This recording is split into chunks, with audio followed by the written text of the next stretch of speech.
ओम नमः शिवाय। नमः शिवाय। नमः शिवाय। नमः शिवाय। ओम नमः शिवाय। ओम नमः शिवाय। ओम नमः शिवाय।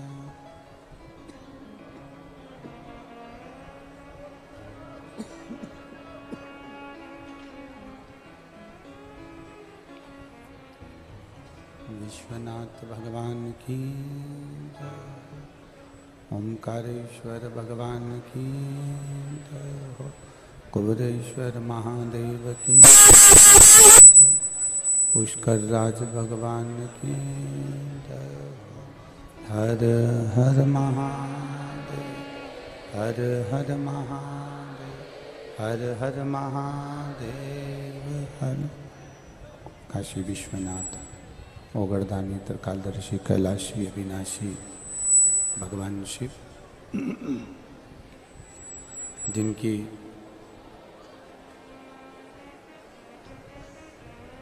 पुनीत पावन शिव महापुराण की कथा संपूर्ण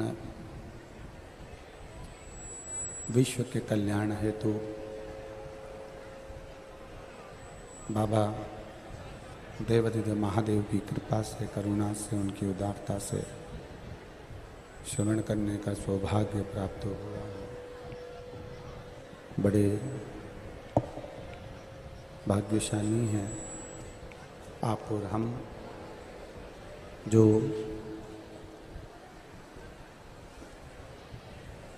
भगवान शिव की पुनीत पावन शिव महापुराण की कथा को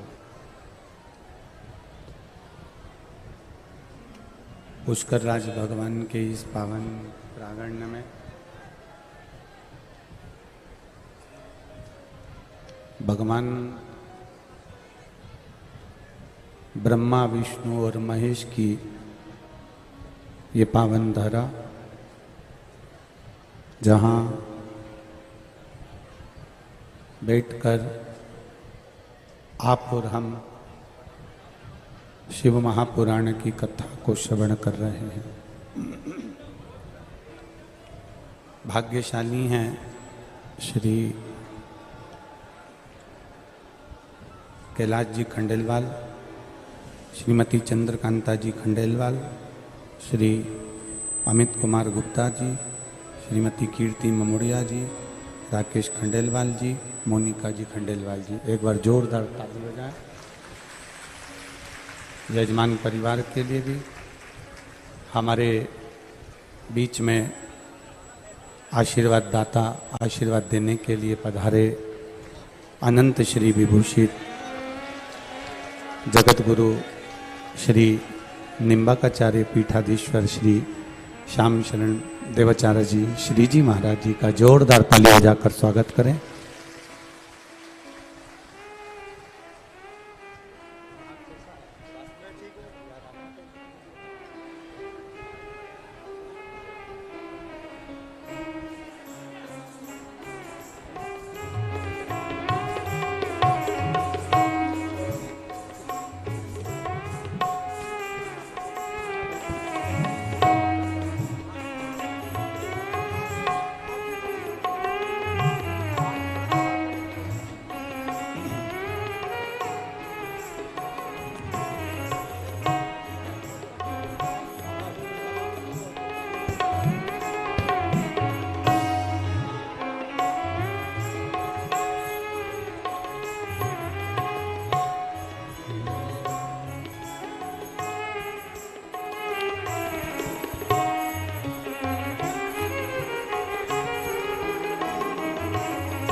एक बार पुनः पूज्य गुरुदेव के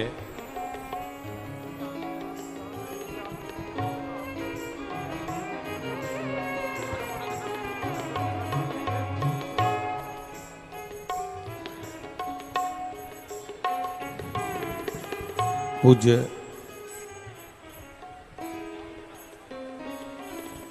श्री निम्बाकराचार्य जी पीठाधीश्वर श्री श्याम शरण देवाचार्य जी महाराज श्री जी महाराज के लिए एक बार जोरदार ताली बजाकर स्वागत वंदन अभिनंदन। शिव कृपा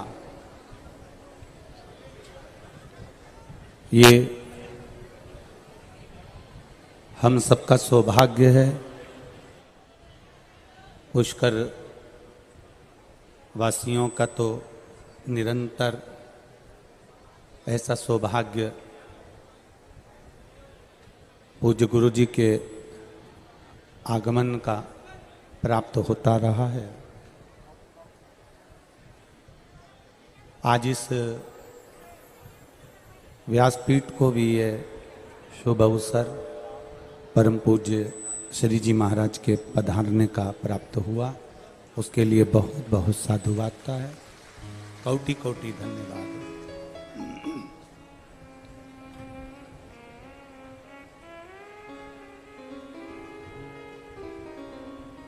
एक अपनी जिंदगी, मानव का जीवन, मनुष्य का शरीर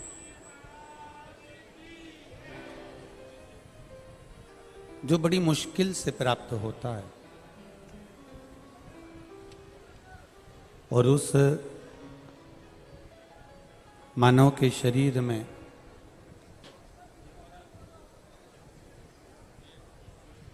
यदि कुछ अंश भी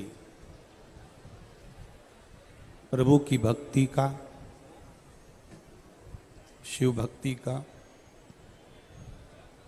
राम और कृष्ण भगवान की भक्ति का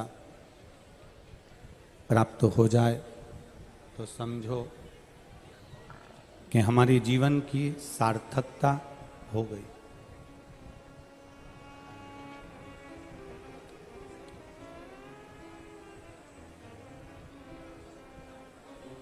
मेरा देवाधिदेव महादेव, जिनको पशुपति नाथ भी कहा जाता है, केदारनाथ भी कहा जाता है, जिनको विश्वनाथ भी कहा जाता है,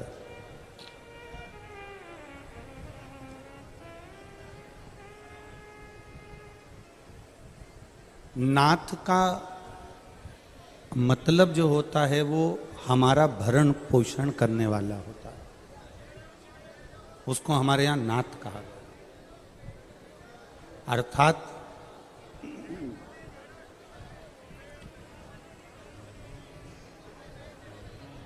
संपूर्ण विश्व का जो भरण पोषण करने वाला हो, संपूर्ण विश्व का जो ध्यान रखने वाला हो, वो हमारा विश्वनाथ है। और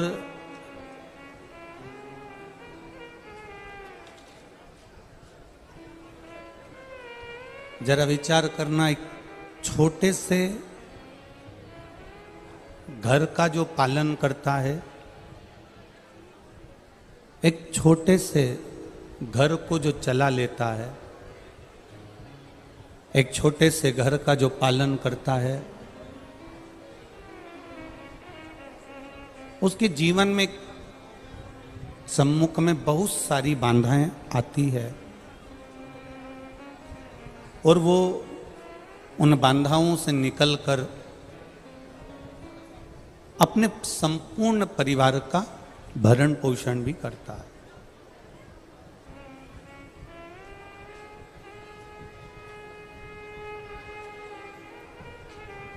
और कभी कभी उस भरण पोषण में उसको अपने मार्ग से भी हटना पड़ता है।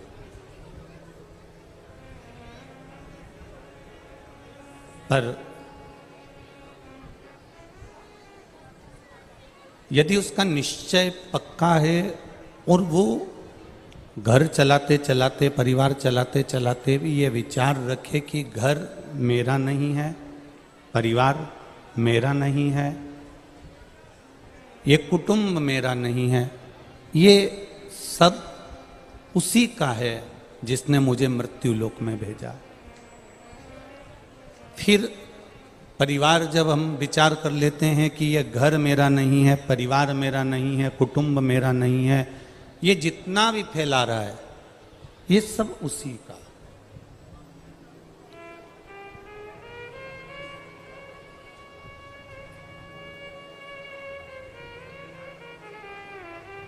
और जिस दिन हमने ये विचार कर लिया कि ये घर, ये परिवार, ये कुटुंब, ये कबीला, ये नाते, ये रिश्ते, ये सब कुछ हमारे है ही नहीं।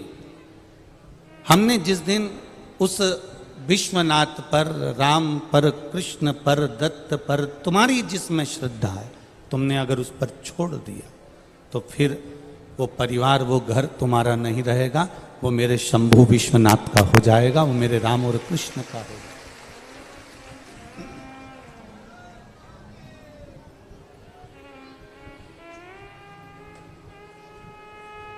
हमें केवल इतना भान करना है कि होती है, एक कुत्ता को देखा आप लोगों ने, श्वान को, कुत्ते को, तो कुत्ता जो होता है ना, इसको कहीं पर भी रोटी देंगे वो खाएगा।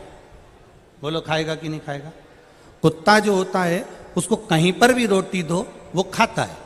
पर कुत्ता अगर कहीं से रोटी को चुपचाप से उठा कर लाता है, कुत्ता उस रोटी को कहीं से चुरा कर लाता है, वो कुत्ता उस रोटी को कहीं से झटप कर लाता है, और झपट कर जब वो रोटी को लाता है तो वहीं पर खाता है क्या? बोलो, जम के बोलो जरा। नहीं खाता। कहाँ जाएगा?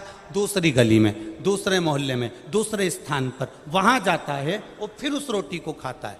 कुत्ता को जहां रोटी दी, अगर आपने जहां रोटी दी, कुत्ता वहां खाएगा। पर कुत्ता जब चोरी कर कर रोटी लाता है, झपट कर रोटी लाता है, कहीं से उठा कर रोटी लाता है, मुंह में दबा कर रोटी लाता है, तो वो वहां नहीं खाता। वो दूसरी जगह जाएगा, दूसरी गली जाएगा, दूसरा मोहल्ला जाएगा, दूसरा क्षेत्र जाएगा, और वहां बैठकर वो कुत्ता रोटी को खाता है। अर्थात जब किसी ने दी तो वहीं सीना तान कर खाई, पर जब चोरी कर कर लाया, झपट कर लाया, तो दूसरी जगह जाकर खाना पड़ा। ये हमारा शास्त्र कहता है, हम जब तक ईमानदारी से जीते हैं, अपने वैभव के साथ जीते हैं, अपनी सत्यता के साथ जीते हैं, तुम कहीं पर भी बैठकर भोजन कर सकते हो, कहीं पर भी ज्ञान दे सकते हो। पर जिस दिन तुमने गलत भाव से करा, उस दिन फिर तुम्हें भी दूसरी जगह भोगने पड़ना जा सकता है।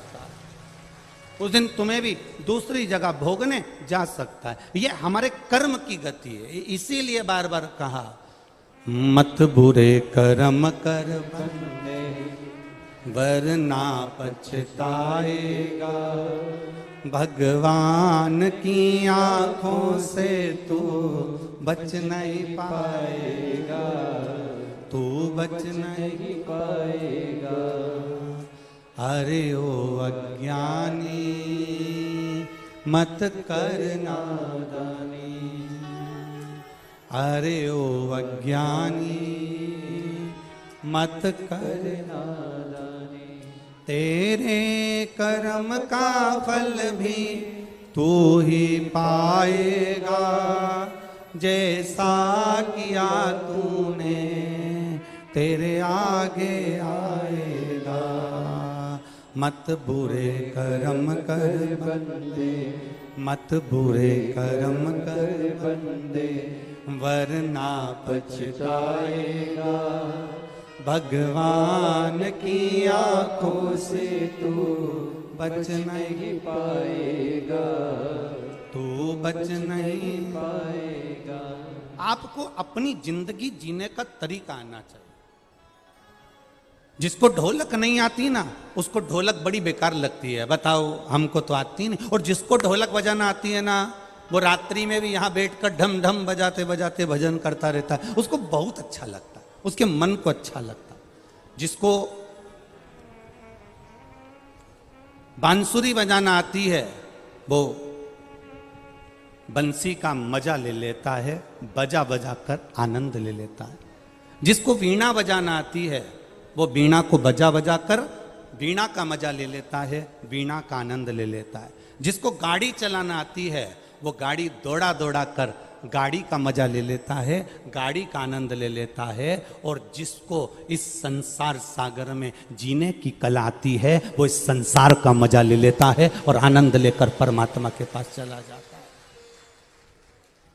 जिस दिन भागवत कथा में जाकर, राम कथा में जाकर, शिव कथा में जाकर, भगवान की शरणागति में जाकर, गुरु की शरणागति में जाकर, तीर्थ में जाकर, परमात्मा के चरणों में जाकर, भगवान की शरणागति में पहुंचकर, जिस दिन तुम्हें जीने की कला आ गई, जिस दिन तुमने सोच लिया कि मेरा 21,600 श्वास मनुष्य के शरीर से प्रतिदिन निकलती है, 21,600 श्वास जो मेरे बाबा ने दी है वो उसकी है। 3.5 करोड़ रोम छिद्र पूरे मनुष्य के शरीर में है, ये सारे 3.5 करोड़ रोम छिद्र जिसने दिया है ये उसके हैं। और जिस दिन तुम्हारे मन में आ गया कि ये श्वास उसकी, रोम छिद्र उसके, माता के गर्भ में उल्टे लटके हुए थे, दोनों मुष्टिकाएं बंद थी और अंदर प्रतिज्ञा करी थी मुझे केवल गर्भ से बाहर निकाल दो, मैं तेरा भजन करूंगा, तेरा भजन करूंगा, तेरा भजन करूंगा। गर्भ से निकलते से ही चालू हो गया, मैं तो भोजन करूंगा,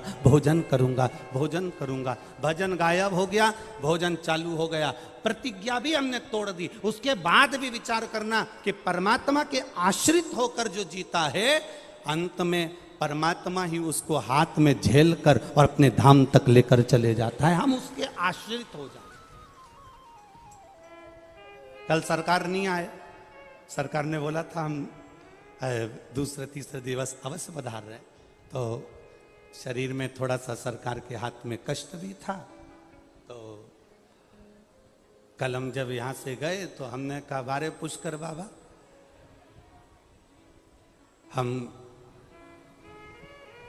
सरकार के पास होकर आए, प्रणाम कर कर आए जे को, और आना नहीं हुआ।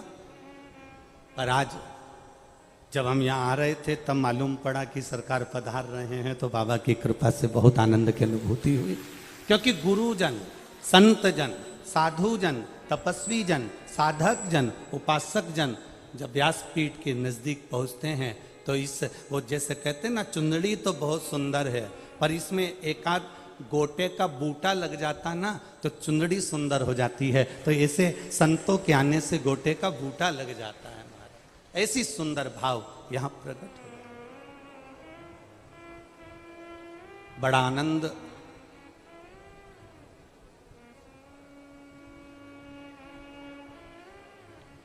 पूज्य गुरुदेव के यहाँ आने से पुष्कर राज की भूमि पर तो सरकार पधारते ही रहते हैं, पर शिव महापुराण की यह कथा में पहली बार पूज्य गुरुदेव का आगमन हुआ, उसके लिए बहुत बहुत साधुवाद, बहुत बहुत धन्यवाद। शिव तत्व आप अपने जीवन की सार्थकता को बनाइए, और जिस दिन आप इस जीवन को जीना प्रारंभ कर दें,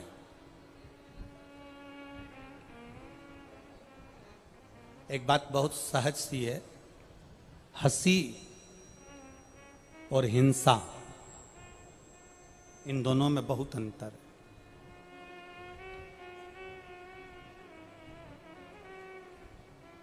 सनातन धर्म का जो एक मानव होता है, सनातन धर्म का एक जो व्यक्ति होता है, वो हंसी में जीना चाहता है पर हिंसा में जीना उसको पसंद नहीं आता है। वो हंसी में जीना चाह रहा है, हिंसा कर कर या किसी को कष्ट देकर, किसी को तकलीफ देकर, किसी को दुख देकर, किसी को परेशानी देकर, किसी को कष्ट देकर सनातन धर्म का व्यक्ति कभी जीना पसंद नहीं करता, कभी नहीं जीना पसंद करता। हिंसा से परे है वो।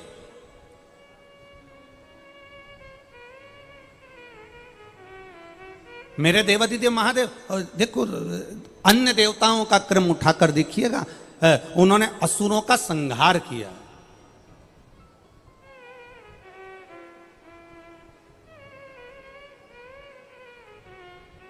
और मेरे महादेव का क्रम उठाकर देखिएगा, एक बार, मेरे शिव जी का कोई द्रोही नहीं है, मेरे भोलेनाथ का कोई दुश्मन ही नहीं है। तारकासुर भगवान शंकर का उपासक था, इसलिए वर मांगा ब्रह्मा जी से, ब्रह्मदेव वर देव तो ऐसा देव कि भगवान शंकर का पुत्र मुझे मारे, क्योंकि वो चाहता था कि शिव जी का विवाह हो जाए, शंकर भगवान की शादी हो जाए, मंगल विवाह हो जाए, वो चाहता था। भस्मासुर शिव जी का बहुत बहुत बड़ा उपासक, बहुत बड़ा उपासक, जो शंकर भगवान के लिए सब कुछ करने को तैयार है। ऐसी तप साधना, ऐसी तप साधना भस्मासुर अपने, इतनी तप साधना भस्मासुर ने करी, इतनी तप साधना करी तो किसी ने कह दिया कि देवाधिदेव महादेव कैसे प्रसन्न होते हैं। शंकर जी को रिझाने में लग गया, शिव जी प्रसन्न हो गए, मांग तुझे क्या चाहिए, आप बस मैं आपको याद करूं और आप आ जाएं। शंकर भगवान ने कहा जब तू मुझे भस्म चढ़ाएगा मैं दौड़ कर तेरे पास में आऊंगा। भस्मासुर ने नियम बनाया, मुर्दे की भस्म लाता था, भोलेनाथ जी को चढ़ा देता था, शंकर भगवान प्रसन्न होकर प्रकट हो जाते थे। अब भस्म रोज रोज कोई मुर्दे मिल रहे हैं क्या? अब भस्म कहां से लाए? चढ़ाते चढ़ाते 2, 4, 6 महीने निकल गए। एक दिन मुर्दे की भस्म ढूंढने के लिए, मुर्दे की भस्म को पाने के लिए, ढूंढने के लिए सब जगह गया भस्मासुर, पर भस्म नहीं मिली उसको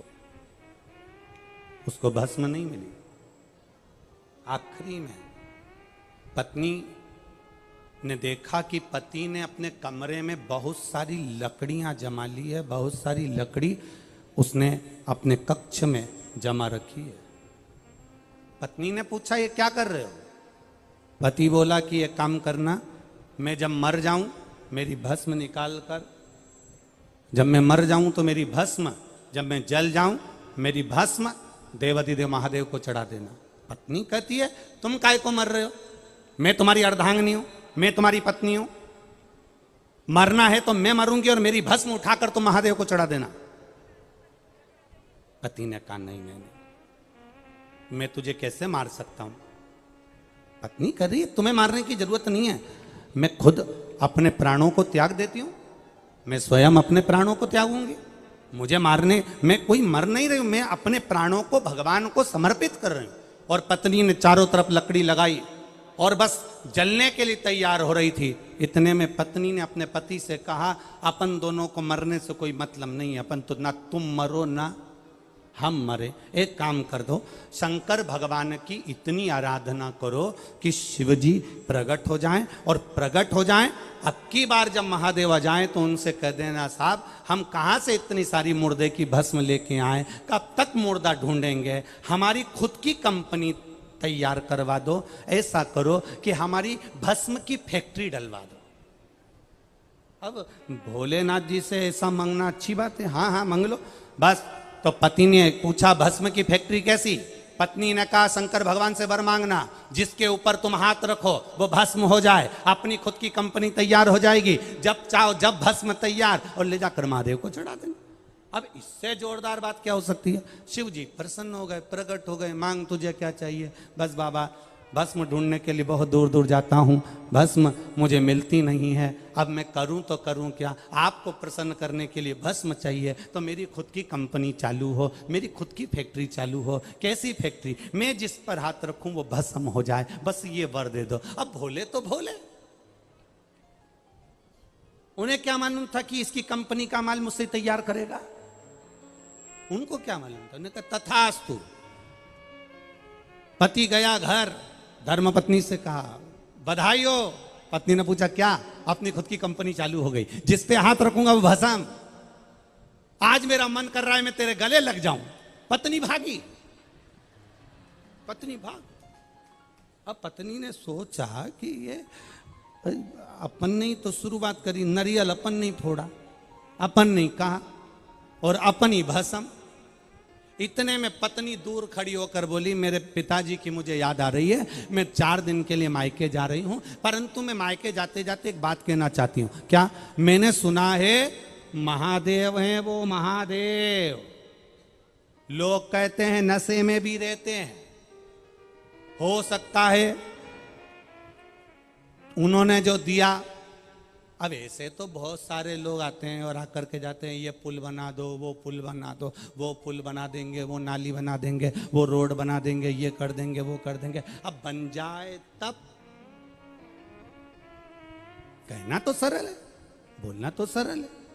उनका नाम है महादेव, वो कह जरूर दिए हैं, पर मुझे नहीं लगता कि वो उनका आशीर्वाद तुम्हें फले। अच्छा, ऐसा भी होता है? हाँ, तो फिर मैं क्या करूं? जिन्होंने आशीर्वाद दिया है ना, अब भी जाओ और उनके ऊपर हाथ रख के देख लो, मालूम पड़ जाएगा। आप भी जाओ। अब भोलेनाथ जी कैलाश पर पहुंच गया भस्मासुर। भस्मासुर ने जाते से कहा हर हर महादेव। जब हर हर महादेव कहा, हर हर महादेव कहते से शिव जी ने पूछा क्या बात है भस्मासुर, कैसे आना हुआ? भस्मासुर कहते हैं प्रभु बस आपने जो वर दिया था ना, उसको मेरे को प्रैक्टिकल करके देखना है। क्या प्रैक्टिकल करना है? आपके ऊपर हाथ रख के देखना है। शंकर भगवान ने पार्वती से कहा मैं जा रहा भगवान नारायण के घर, तू ऐसा कर थोड़े दिन मायके घूम कर आ जा। लक्ष्मी जी बोली मेरी माँ ख्याति देवी तो खुद यहां आई हुई है अपने बेटी से मिलने के लिए। लक्ष्मी जी की माँ ख्याति देवी आई हुई थी मिलने के लिए, तो कि मेरी माँ तो यहीं बैठी है। अब मैं मायके जाकर क्या करूंगी, मैं कहीं जाकर क्या करूंगी, मैं कहीं पहुंच कर क्या करूंगी? अब भोलेनाथ पार्वती जी वो से भगवान तुरंत बोले अरे पार्वती तुम मायके चले जाओ। पार्वती जी गई लक्ष्मी जी के घर, इधर भोलेनाथ जी चल दिए सीधे आगे नारायण के घर। और दोनों पार्वती और नारायण शिव दोनों नारायण के घर पर जाकर जब मिले, इधर दोनों ने एक साथ पुकार कर कर कहा कि प्रभु कुछ कृपा कीजिए, भस्मासुर आ रहा है। भगवान ने पूछा भस्मासुर कौन? तो कि मैंने उसको वर दे दिया है, जिसके ऊपर हाथ रखेगा वो भस्म हो जाएगा। शंकर भगवान के शब्द सुनते से नारायण ने स्त्री का रूप धारण कर लिया, और स्त्री का रूप धारण कर कर नारायण तुरंत भस्मासुर के सामने आ गए और कहा मैं तुमको बहुत चाहता हूं और दिल से चाहता हूं। अब भगवान तो भगवान है, अपने भक्तों को नहीं चाहेंगे तो किसको चाहेंगे? मैं चाहता हूं कि तुम मेरे हो जाओ और मैं तुम्हारा हो जाऊं। भस्मासुर ने नारायण का इतना सुंदर स्वरूप देखा, देखते सी कह दिया हम भी आपको चाहते हैं, आप हमसे विवाह कर लो। भगवान ने कहा बिल्कुल पक्का है, पर मेरी एक जिद है, मेरा एक संकल्प है। क्या संकल्प, क्या जिद?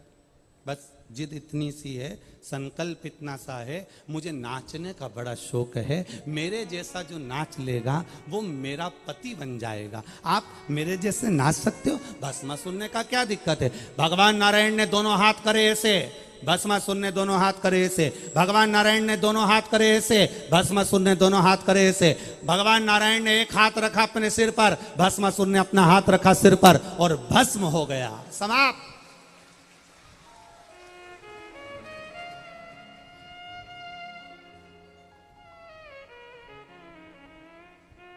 शिव का ना कोई एक भी शत्रु, एक भी असुर, एक भी राक्षस शिव के द्रोही नहीं है, दुश्मन नहीं। जब नारायण ने भस्मासुर को भस्म कर दिया, भस्मासुर का अंत कर दिया, तब शिवजी ने नारायण का दर्शन करते हुए कहा प्रभु यह असुर बड़ा भारी था, बड़ा भारी असुर,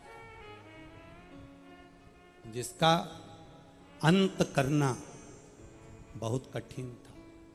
ब्रह्मा जी ने भस्मासुर को मारने के लिए 5 बार प्रयास करा, तो भी भस्मासुर 5 बार प्रयास करने के बाद भी भस्मासुर नहीं मर पाया था। तब शिव जी ने अपनी लीला रचना करी, नारायण ने अपनी लीला रचना करी और भस्मासुर का अंत किया। सहजता नहीं है हमारा। कई लोग कह देते हैं कि देवताओं ने तो इसका संहार करा, उसका संहार करा, उसका वध करा, उसका संहार करा, पर हमारे शास्त्र, हमारे पुराण, हमारे वेद ये कहते हैं कि जनमानस के कल्याण के लिए, दुनिया के उद्धार के लिए, जनमानस के कल्याण के लिए मेरे परमात्मा ने, चाहे वो राम हो, चाहे वो कृष्ण हो, चाहे वो शिव हो, चाहे वो नारायण हो, चाहे वो ब्रह्मा हो, इन सब ने जनमानस के कल्याण के लिए असुरों का संहार किया है। और असुर कौन? जिसके भीतर लोभ, जिसके भीतर काम, जिसके भीतर वासना, जिसके भीतर तृष्णा हो, वो असुरता है। महाराज हमारे बीच में पूज्य गुरुदेव विराजमान हैं। कुछ क्षण का बड़े आनंद से आशीर्वचन हम भी सरकार से कुछ देर का आशीर्वचन लेकर फिर पुनः शिव महापुराण को प्रारंभ करेंगे। बड़े आनंद के साथ आज छठे दिवस की कथा चल रही है और उस बीच में पूज्य गुरुदेव का हमारे बीच में आगमन हुआ है। एक बार जोरदार ताली बजाकर स्वामी जी सरकार का आशीष वचन हमें प्राप्त हो। कुछ देर का आशीष वचन प्राप्त करके फिर पुनः वापिस शिव महापुराण के आगे अग्रण्य भाग में अपन प्रवेश करेंगे। बड़े भाव के साथ हर हर महादेव।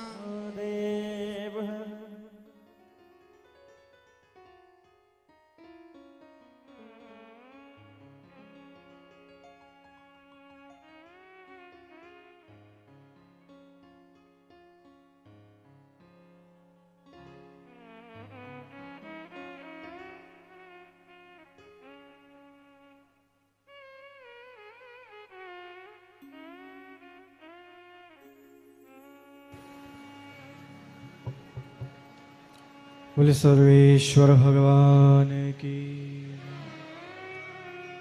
बोले शंकर भगवान की, पुष्करराज महाराज की जय। जय श्री राम, हर हर महादेव। श्री कृष्ण पादयुगलम शिरसा नमामि, यत्रान्वितश्रुतिगणो न विरोधमेति, यध्यानयोगनिरताश्चदाप्नवन्ति, केशेन्द्रवन्द्यमनिशं मनसा गिराज।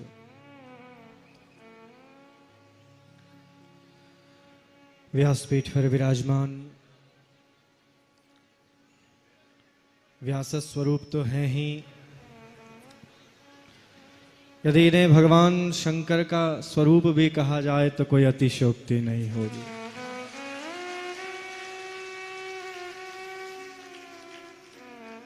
विद्वद्वरेण्य पंडित श्री प्रदीप जी मिश्रा जी महाराज, समुपस्थित समस्त भक्तिमती माताएं, भक्त महानुभाव,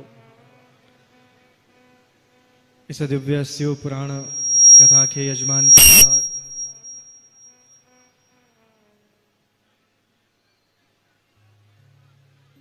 आज मैं स्वयं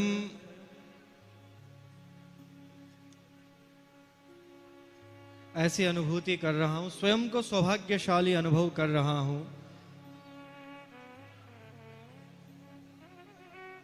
श्रावण के प्रथम सोमवार पर और शिव कथा श्रवण करने का अवसर मिल जाए, वो भी मिश्रा जी के श्रीमुख से, इससे बड़ा जीवन में कोई अवसर हो नहीं सकता। निश्चित जानिए, सबसे बड़ा अवसर जीवन का यह शिव महापुराण कथा, और वो भी कहां पर हो रही है? वो भी तीर्थ गुरु पद पर प्रतिष्ठित श्री पुष्कर राज महाराज के पावन सानिध्य में यह कथा, ब्रह्म महापुराण कथा, ब्रह्म महापुराण कथा, ब्रह्म शिव महापुराण कथा है। कितना सुंदर भाव हमारे मिश्रा जी महाराज के द्वारा। वैसे मैं आज तो श्रवण करने आया था, मैं केवल श्रोता बनकर आया था कि आज श्रवण करेंगे, आज केवल पुण्य लाभ लेंगे। सुनाते तो बहुत हैं, आप भी सुनाते हैं, हम भी सुनाते हैं, और दोनों ही आस्था के माध्यम से सुनाते हैं। परंतु आज आपके इस विशाल श्रोता समूह में से एक मैं भी श्रोता हूं।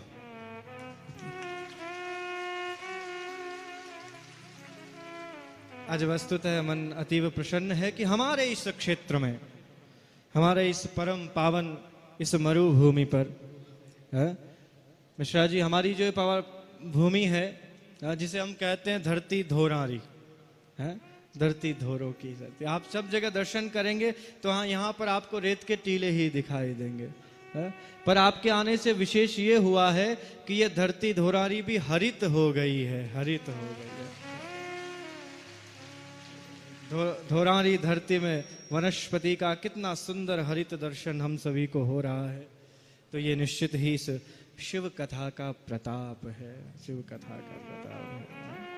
भगवान श्री राधा माधव जो निम्बार्क के तीर्थ में विराजमान है, कल आप पधारे, परसों आपने दर्शन किए ठाकुर जी के, सर्वेश्वर प्रभु के दर्शन किए।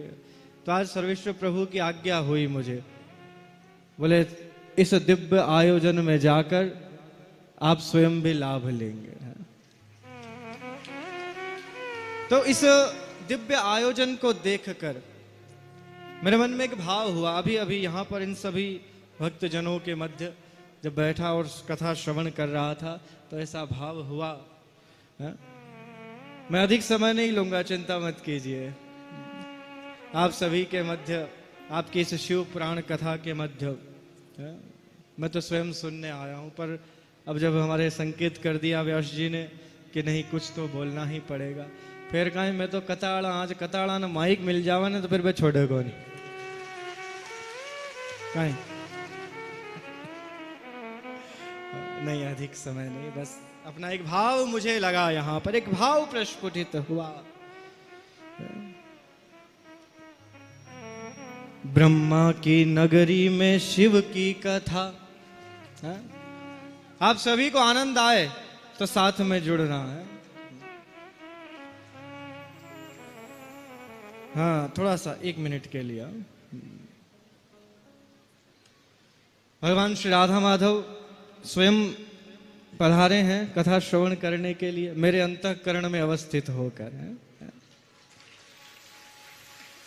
और आप जानते ही हैं कि इस निम्बार्काचार्य पीठ पर जो आचार्य विराजमान होते हैं उन्हें किस नाम से संबोधित किया जाता है? उन्हें श्री जी के नाम से संबोधित किया जाता है। ब्रह्मा की नगरी में शिव की कथा आज सुनने को श्री जी आए यहाँ। ब्रह्मा की नगरी में शिव की कथा आज सुनने को श्री जी आए यहाँ। शिव भक्ति का दीपक जल जाए, क्या समझे हैं? शिव भक्ति का दीपक जल जाए, प्रदीप कथा पर जाए जहां। ब्रह्मा की नगरी में शिव की कथा आज सुनने को श्री जी आए यहाँ। आज भगवान श्री राधा माधव स्वयं प्रसन्न हो रहे हैं, त्रिदेव यहाँ पर विराजमान है। परम पिता ब्रह्मा की नगरी है और कथा भगवान आशुतोष की हो रही है और भगवान स्वयं सुन रहे हैं, तो इससे श्रेष्ठ हो। यद्यपि ये मरुभूमि है, यद्यपि ये मरुभूमि धरती धोरारी, यद्यपि ये मरुभूमि है, यद्यपि ये मरुभूमि है, पर बील पत्र शिव के खिलते यहाँ। ब्रह्मा की नगरी में शिव की कथा आज सुनने को श्री जी। ये आपके श्रोता हैं, मैं तो केवल गवा रहा हूं इनसे। तो ये एक भाव हुआ कि हमारे इस पावन भूमि पर भगवान शंकर की ये प्रथम बार ऐसा अवसर है। मैं साधुवाद देना चाहूंगा इस संपूर्ण परिवार को कि आपने भगवान शंकर की यह दिव्य शिव पुराण महाकथा जहां पर आयोजित की और सभी अनंत श्रद्धालुओं को बहुत लाभ मिल रहा है। कहां कहां से दूर से सब लोग, मुझे यहाँ पहुंचने में 2 घंटे लग गए। इतनी गाड़ियों की वाहन रैली, सब बोले कथा में जा रहे हैं, सब कथा में जा रहे हैं। ये आपके प्रति जो भाव है सभी का, और आपने इसमें कोई अतिशयोक्ति नहीं है। हमारे पंडित प्रवर विद्वत वरेण्य श्री प्रदीप मिश्रा जी की वाणी ने संपूर्ण भारत वर्ष को नहीं, संपूर्ण विश्व को शिवमय बना दिया है, शिवमय बना दिया है। हर हर महादेव।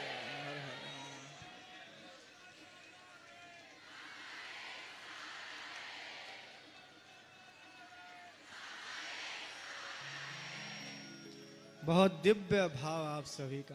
कभी कभी कुछ लोग प्रश्न करते हैं मुझसे कि भगवान राधा कृष्ण की उपासना करने वाले, भगवान सीताराम को पूजने वाले, इनको भगवान शंकर पर जल नहीं चढ़ाना चाहिए। ये इतनी अनभिज्ञता और मूर्खता का प्रश्न कभी कभी कुछ लोग कर लेते हैं।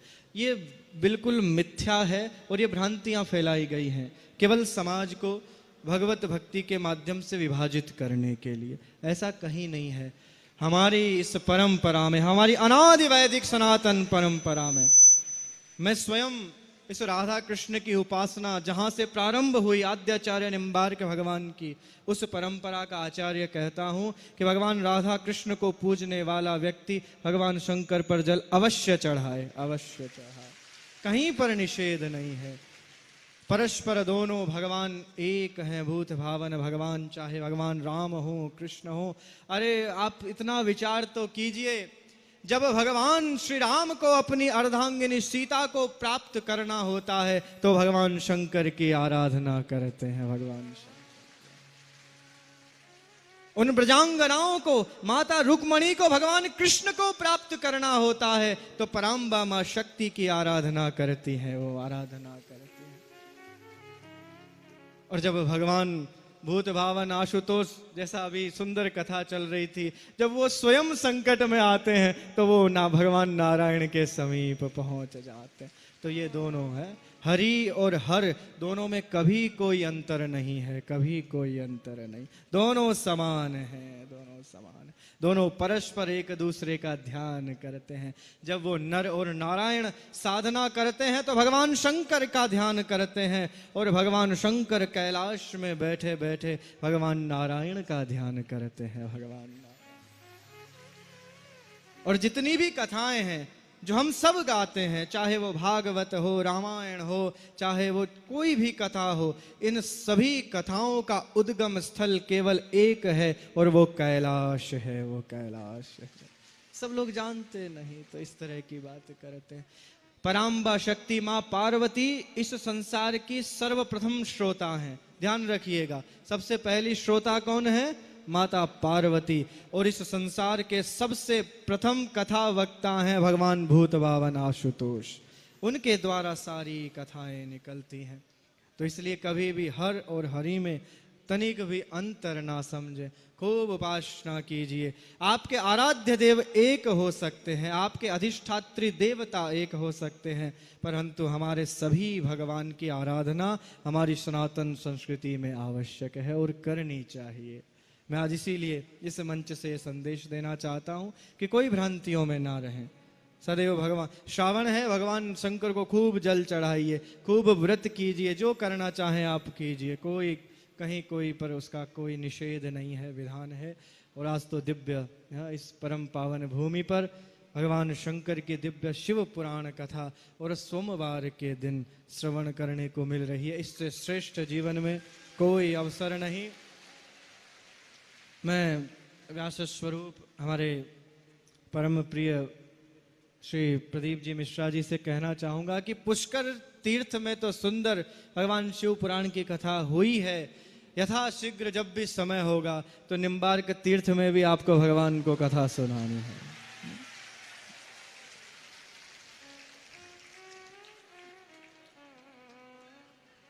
एक बार जोर से हाँ, हर हर महादेव, हर हर महादेव है।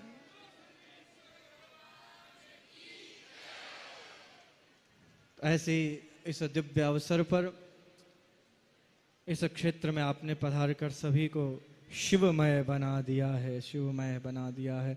हमारे भगवान भी जब उस दक्ष यज्ञ को पूर्ण करने के लिए स्वयं भगवान वहाँ पर प्रकट होकर शिव जी की आराधना करते हैं, स्तुति करते हैं, पूरा कल्पा पाए कि हे भगवान महादेव, हे भोलेनाथ, आप प्रसन्न हो जाइए, आप अपने इस क्रोध को त्याग दीजिए और इस दक्ष यज्ञ को पूर्ण होने दीजिए। वो हमारे दोनों भगवान आज जो उनका दिव्य कथा श्रवण करने का अवसर मिल रहा है। और ये मेरे जीवन का वैसे भी प्रथम अवसर है कि मैं किसी शिव पुराण कथा में आया हूं। तो ऐसे इस दिव्य अवसर को आप सभी भी आनंद से लीजिए। और पुष्कर की सुंदर जनता, बहुत आप सभी का, हमारा जितना भी विप्र समाज है, हमारा पंडित समाज है, वो सब प्रसन्न है इस कथा से। सभी का सुंदर भाव आपके प्रति है और प्रशासन की व्यवस्थाएं भी बहुत सुंदर हैं। और नहीं भी हो तो भी आप ये समझ के जाएं कि ये तीर्थ नगरी है, तो यहाँ पर सभी भाव से रहते हैं, पर सब बहुत सुंदर व्यवस्था। आप सभी भगवत जनों के लिए भगवान भूत भावन आशुतोष के चरणों में यही अभ्यर्थना है कि सदैव आपके सभी के जीवन में भगवत भक्ति का संचार होता रहे, सभी का कल्याण होता रहे। ऐसा इस तीर्थ नगरी से आप सभी को आशीर्वाद। बाकी तो मैं स्वयं कथा सुनने आया हूँ, तो अब कथा ही सुनेंगे। कभी कभी क्या होता है, जब मेरी कथा में कुछ महापुरुष पधार जाते हैं तो अपना प्रवचन देते देते केवल आरती का समय मेरे लिए छोड़ते हैं, तो मैं तो स्वयं भुक्तभोगी हूँ। तो ऐसा मैं अधिक समय नहीं लूंगा, हम सभी आनंद लेंगे कथा का। फिर से व्यासपीठ की ओर चलते हैं। बोले शंकर भगवान की जय, सर्वेश्वर भगवान की जय, श्री निम्बार्क भगवान की जय, श्री पुष्कराज महाराज की जय। जय जय श्री राम। एक बात अवश्य कहना चाहूंगा, जितना महात्म्य हमारी इस तीर्थ नगरी में पुष्कर में ब्रह्मा जी का है, उतना ही महात्म्य हमारे पुष्कराज सरोवर का है। तो सभी सरोवर में स्नान अवश्य करें। जितने भी व्यक्ति यहाँ आए हुए हैं, सभी सरोवर में स्नान अवश्य करें। देखो इस कथा का चमत्कार देखिए। मैं मिश्रा जी आपको एक प्रसंग सुनाता हूँ। काफी वर्षों से सरोवर में पूरा जल नहीं भरता है, पर इस कथा का प्रभाव देखिए, आज जल पूरा सरोवर लबालब हो रखा है। और हमारे यहाँ कहावत है, आप दर्शन करने गए होंगे भगवान गिरधर गोपाल का परशुराम द्वारा जो आचार्य पीठ का स्थान है, तो वहाँ वो सबसे ऊंचा स्थान है पुष्कर सरोवर के जल के। वहां तक हमारे पुष्कर वाले सब कहते हैं कि भाई परशुराम द्वारे की सीढ़ी तक जल पहुंच गया, इसका मतलब सरोवर भर गया, आनंद हो गया। तो ऐसा पूर्व में, जब 4 वर्ष पूर्व आचार्य पीठ के द्वारा श्रीमद् भागवत यहाँ थी, तब उस समय 2 दिवस पूर्व सरोवर पूरा भरा था, और या फिर आज भरा है। ये वास्तविकता है कि नहीं? पुष्कर के सभी लोग बैठे हैं यहाँ पर है। तो ये पुष्कर राज का भगवान ब्रह्मा जी ने, तीर्थराज पुष्कर ने आपकी इस दिव्य वाणी से प्रसन्न होकर इस सरोवर को जलाप्लावित कर दिया है, जलाप्लावित कर दिया है। हर हर महादेव। दंडवत प्रणाम करते हुए बड़ी सुंदर वाणी से परम पूज्यानंत श्री जी महाराज जी द्वारा बड़ा भाव से, आनंद से भगवान ब्रह्मा, विष्णु और महेश तीनों को एक मानते हुए कोई भेद नहीं। ये हमारे पीठाधीश्वर परम पूज्य गुरुदेव की वाणी। ये लोगों का भ्रम स्वामी जी सरकार द्वारा, जे द्वारा जो यहाँ मिटाया गया, उसके लिए एक बार सरकार के लिए जोरदार ताली बजाते हुए भाव से हर हर।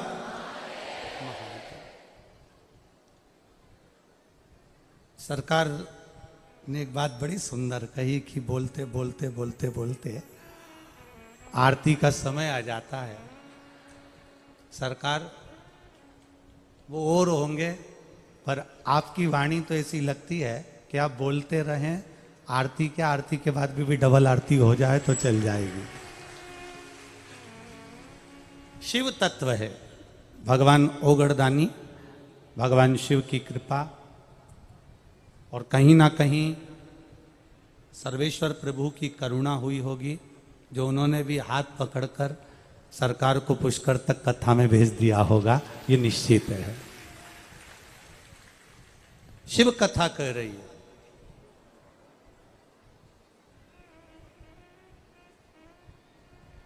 ये मानव का जो देह है, मानव का जो शरीर है, और मानव का जो शरीर मिला है, ये कोई साधारण सा से नहीं मिल गया हमारा। बहुत बहुत पुण्य कहीं हमारे एकत्रित हुए होंगे, बहुत बहुत पुण्य हमारे इकट्ठे हुए होंगे। वो कहे पुण्य की जब गुल्लक भराती है, जब बच्चा कोई गुल्लक भरता है, बच्चा कोई गुल्लक एकत्रित करता है तो कोई बड़ी वस्तु लेकर आता है, और जब पुण्य की गुल्लक पूर्ण तरह से भरा जाती है तब जाकर कोई शिव महापुराण की कथा तक और पुष्कर राज की धरा तक पहुंच पाता है। ये हमारे पुण्य है जो हमको मिली है, ये शिव महापुराण की कथा। एक तो सावन का महीना, सावन का आज सोमवार, और सोमवार में भी आज तिथि अष्टमी। अभी सरकार ने कहा था कि जुगल सरकार श्री जी के रूप में, सरकार के रूप में ही हृदय विराजमान होकर यहाँ आए हैं, और यहाँ शिव महापुराण भी कहती है सोमवार की जब अष्टमी पड़ती है तब भगवान शिव का पार्वती से मिलन होता है, नारायण का लक्ष्मी से मिलन होता है, राधा का कृष्ण से मिलन होता है, और सीता जी का राम जी से मिलन होता है। आज ये वो सोमवार की अष्टमी, ये कोई सहज नहीं है, ये तो योग है, और ठाकुर जी की बड़ी कृपा हुई है, भोलेनाथ जी की बड़ी करुणा हुई है, जो आज आप और हम सब बैठकर कथा का रसतत्व ग्रहण कर रहे हैं। एक मन में भाव उत्पन्न कर कर, एक ललकता उत्पन्न कर कर भगवान को पाने का एक प्रयास करें। एक बड़ा सुंदर चरित्र आता है, भगवान शंकर ने एक बार सुरेश्वर रूप लिया, इंद्र का रूप धारण कर। एक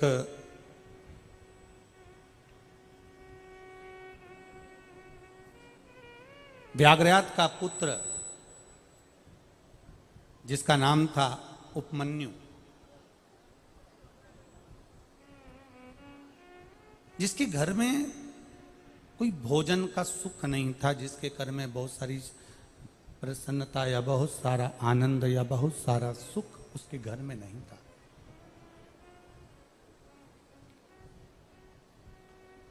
एक दिन उपमन्यु के मामा उपमन्यु के पास आए,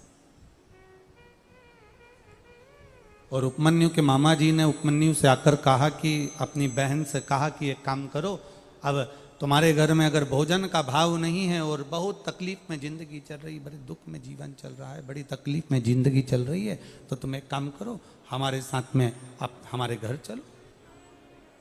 उपमन्यु अपने मामा के यहाँ गए।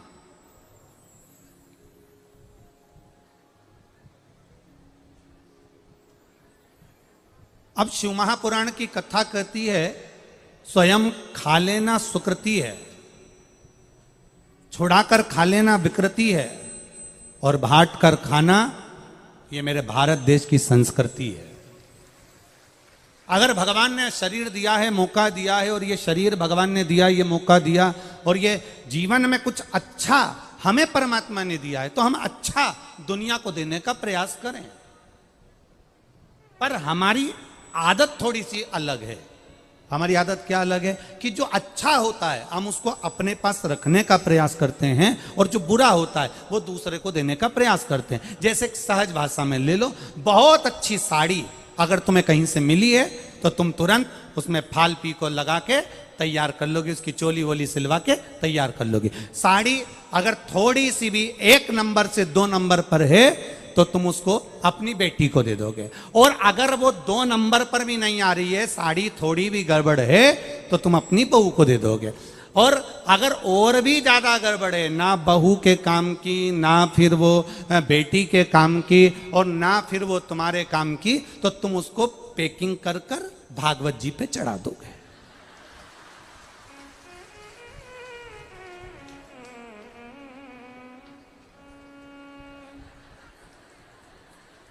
सही है।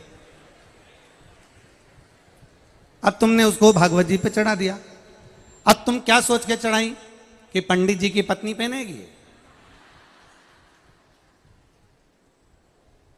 वो भी पंडित जी की पत्नी, तो तुम अंदाजे में रहे हो। महाराज शिव महापुराण ये कभी नहीं कही कि आप भागवत जी को एक साड़ी चढ़ाओ, कि रामायण जी पर एक जोड़ कपड़े चढ़ाओ। थोड़ा आवाज खोल रहे बाबू, आवाज खोलो बाबू। भगवान, ये कभी शास्त्र नहीं कहता कि तुम भगवान को बहुत 100 किलो दूध दो या 50 किलो दूध दो या ये दो या 56 भोग दो या ये प्रदान करो।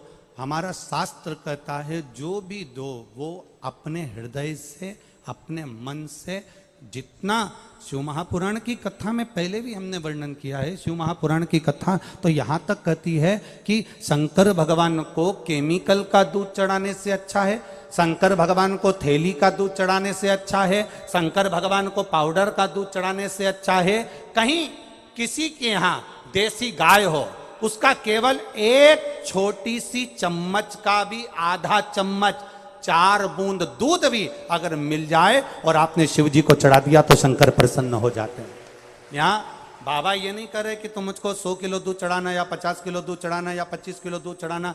कोई संत ने, कोई साधु ने, कोई गुरुजन ने, कोई ब्राह्मण जन ने ये नहीं कहा कि तुम भागवत जी पर मुझे साड़ी चढ़ाना। तुम जो चढ़ा रहे हो उसमें तुम्हारे दिल की, मन की शुद्धता होना चाहिए। जमनादास,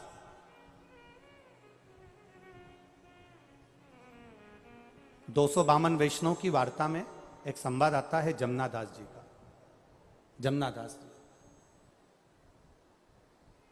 ठाकुर जी का परम भगत, श्री जी बाबा के परम भगत जा रहे थे और जमनादास जी जाते जाते उन्होंने एक कमल की फूल की टोकनी में बड़ा सुंदर एक कमल देख लिया और उन्होंने कहा, ए फूल वाले, ये फूल हमको दे दो।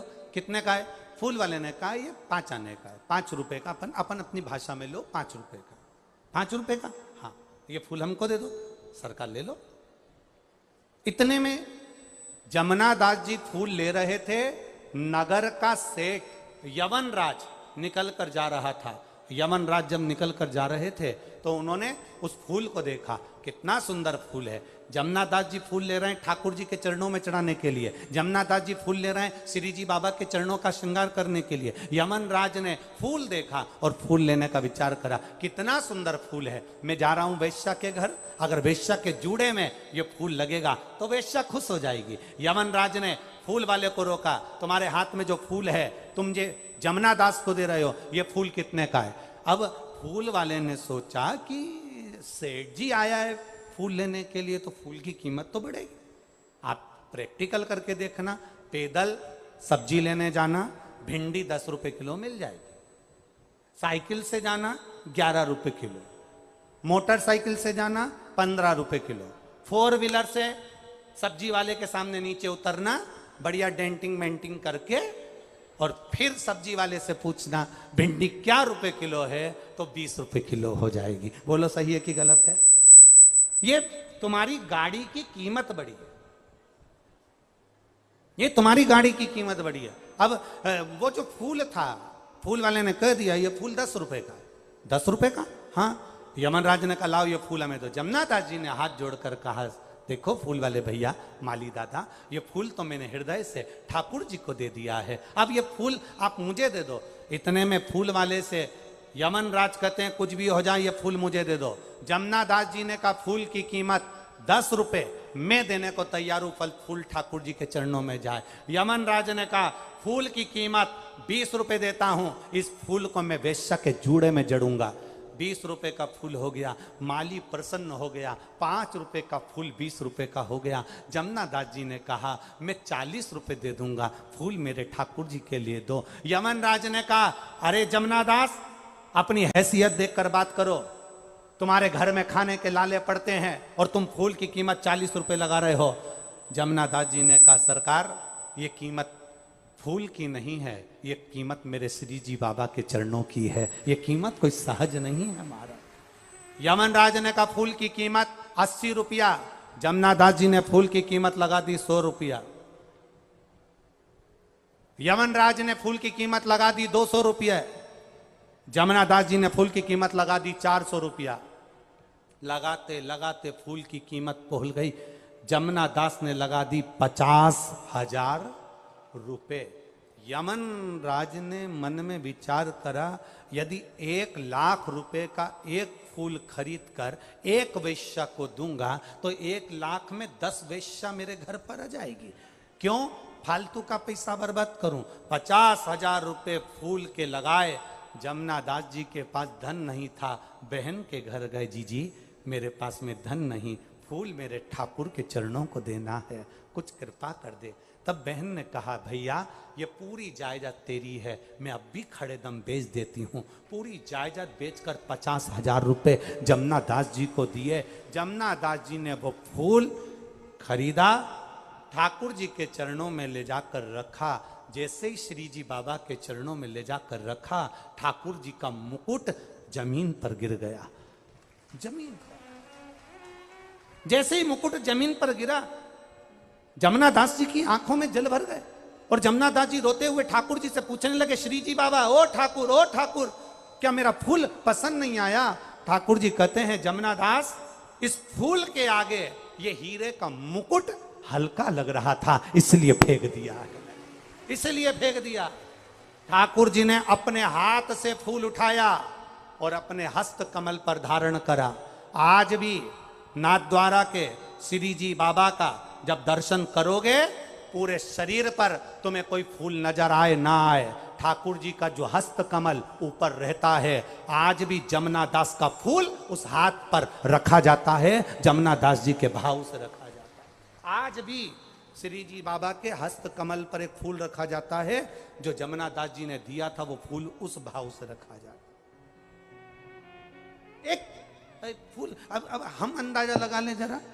करवा चौथ का त्योहार आया, करवा चौथ का दिन आया, पत्नी ने कहा पति से मेरे लिए गजरा लिया ना। पति गया गजरा लेने के लिए, कितने का है? 50 रुपए का। इससे अच्छा बता, ये 100 रुपए का। इससे अच्छा बता, ये 150 का। इससे अच्छा बता, ये 200 का है। अपनी पत्नी के लिए लाया तो एक से बढ़कर एक लाया। और मां ने कह दिया, बेटा जन्माष्टमी का त्योहार है, ठाकुर जी के लिए माला लिया ना। हो आ रहा था, कितने की है? 60 रुपए की। इतनी महंगी है, कम करो जरा। सर ये इसमें फूल कम है, 40 रुपए की है। इतनी महंगी, इससे कम बताओ। ये 20 रुपए की है, बस दे दो। भगवान के लिए लाया तो हल्के से हल्का लाया, पत्नी और बच्चों के लिए लाया तो अच्छे से अच्छा लाया। जिसकी दृष्टि में भगवान हल्का हो जाता है और परिवार भारी हो जाता है, तो भगवान भी उसको हमेशा के लिए हल्का ही कर देता। आपकी दृष्टि प्रबल होना चाहिए, आपका भजन प्रबल होना चाहिए। कल किसी ने यहां से जाते समय पूछा था, गुरुजी आपसे एक प्रश्न करना है। हमने कहा बोलो क्या प्रश्न करना है? भगवान का नाम मौन रहकर करना चाहिए कि चिल्लाकर करना चाहिए? भगवान का भजन चुप रहकर करना चाहिए कि चिल्लाकर करना चाहिए? हम उस समय तो कुछ नहीं बोल पाए, परंतु हमारे मन में ये बात तो आई कि आखिर भगवान का भजन कैसे करना चाहिए। तो उसका एक तरीका हमारे संत, हमारे साधु, हमारे गुरुजन, हमारे महात्मादन बताते आए हैं। तुम्हारे घर में जो नौकरानी काम करती है, तुम्हारे घर में जो सेविका काम करती है, तुम्हारे घर में जो दासी काम करती है, तुम्हारे घर में एक चाकर काम करती है, झाड़ू लगाती है, पोछा लगाती है, बर्तन मांजती है। और अगर वो देर अवेर से आती है तो घर की जो सेठानी है वो नौकरानी को चिल्लाती कि नहीं चिल्लाती? जम के बोलो जरा, चिल्लाती है ना? जब सेठानी ने नौकरानी को चिल्लाया, तब नौकरानी क्या करती है? पोछा लगाते लगाते मुंह से धीरे धीरे बड़बड़ाती रहती। बोलो, बोलती कि नहीं बोलती? अब वो क्या बुदबुदाती है, क्या बोलती है? सेठानी मुंह देख रही है, इसकी बड़बड़ा रही है, ये कुछ ना कुछ बोल रही है। सेठानी पूछती भी है क्या बोल रही है, पर वो बोलती कुछ नहीं, बड़बड़ाती बड़बड़ाती, पोछा लगाती, बड़बड़ाती बड़बड़ाती, बर्तन मांजती, बुलबुलाती बड़बड़ाती, वो कपड़े धोती। बस शिव महापुराण की कथा कहती है भगवान का भजन भी उतना ही धीमा होना चाहिए जितना वो कर रही है, धीरे बोल रही है। सेठानी को सुनाई नहीं दे रहा, पर उसके दिल को सुनाई दे रहा है। उस तरह हमारा भजन भी ऐसा होना चाहिए कि अंदर जो परमात्मा बैठा है उसको सुनाई दे। संसार को भले सुनाई ना दे, पर मेरे परमात्मा को सुनाई देना चाहिए, मेरे भगवान को सुनाई दे। हम उस परमात्मा को सुनाने का प्रयास नहीं करते, हम अपने दूसरों को सुनाने का प्रयास करें। हम दूसरे को सुनाने का प्रयास करें, हम परमात्मा को नहीं सुना पा रहे। और जिस दिन हम देव अधिदेव महादेव को सुनाने का प्रयास करेंगे, उस दिन सुख का अनुभव हो जाएगा। महाराज उपमन्यु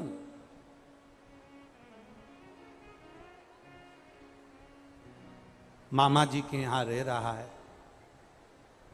मामा मामी सब आराम की जिंदगी जी रहे हैं। और एक दिन उपमन्यु ने अपने मामा से कह दिया, मामा जी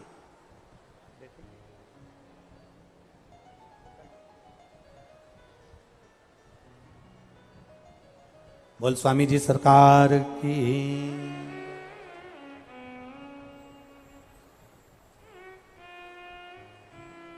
एक बार जोरदार ताली बजाकर सरकार के सुंदर भाव से यहाँ पधारे, आशीर्वाद दिया, उसके लिए बहुत बहुत साधुवाद था।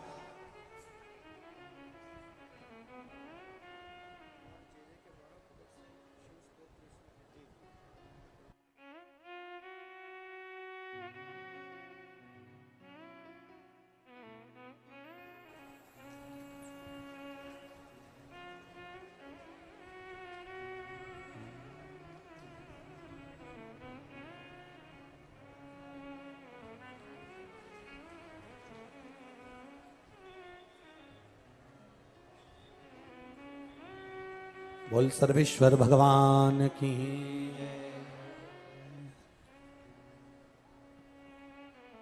शिव कथा कह रही है, शिव महापुराण की कथा कह रही है, भगवान देवाधिदेव महादेव का संवाद कह रहा है।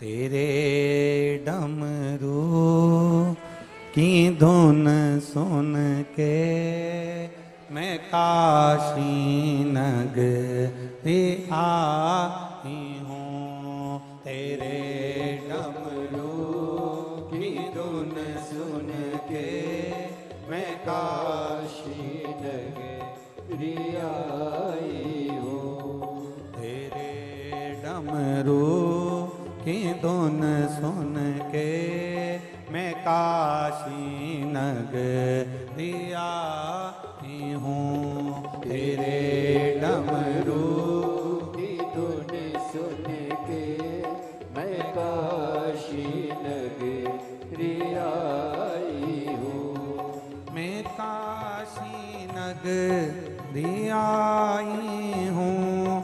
मैं काशी नगरी आई हूँ।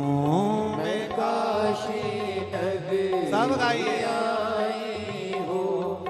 मैं काशी नगरी आई हूँ। मैं काशी नगरी आई हूँ।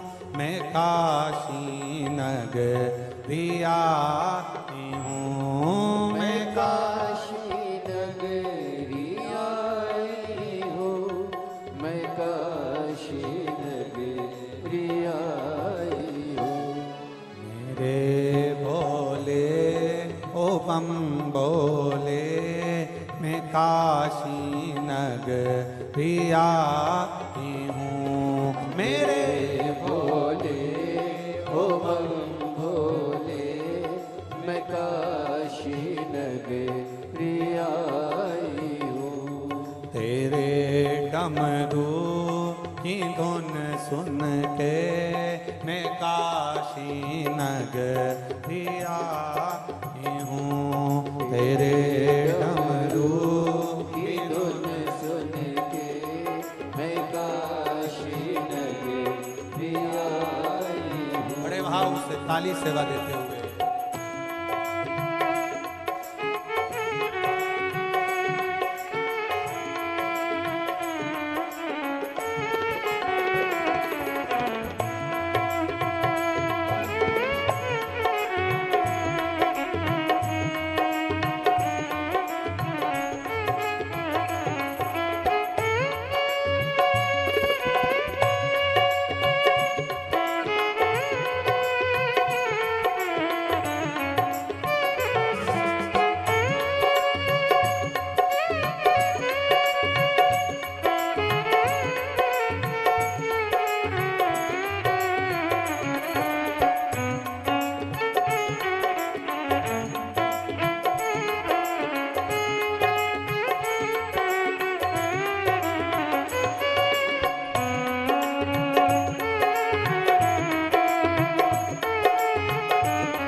सुना है हमने ओ भोले तेरी काशी में गंगा है। सुना है हमने ओ भोले तेरी काशी में गंगा है। सुना है हमने ओ भोले तेरी काशी में गंगा है। सुना है हमने ओ भोले तेरी काशी में गंगा है। उसी गंगा में नहाने को मैं काशी नगरी आई हूँ। उसी गंगा में नहाने को मैं काशी नगरी आई हूँ। मेरे भोले ओ बम भोले मैं काशी नगरी आई हूँ। मेरे भोले ओ बम भोले मैं काशी नगरी आई हूँ। मैं काशी नगरी आई हूँ। मैं काशी नगरी आई हूँ। मैं काशी नगरी आई हूँ। मैं काशी नगरी आई हूँ। मैं काशी नगरी आई हूँ। मैं काशी नगरी आई हूँ। मैं काशी नगरी आई हूँ। मैं काशी नगरी आई हूँ। मेरे भोले ओ बम भोले मैं काशी नगरी आई हूँ। मेरे भोले ओ बम भोले मैं काशी नगरी आई हूँ।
शंभू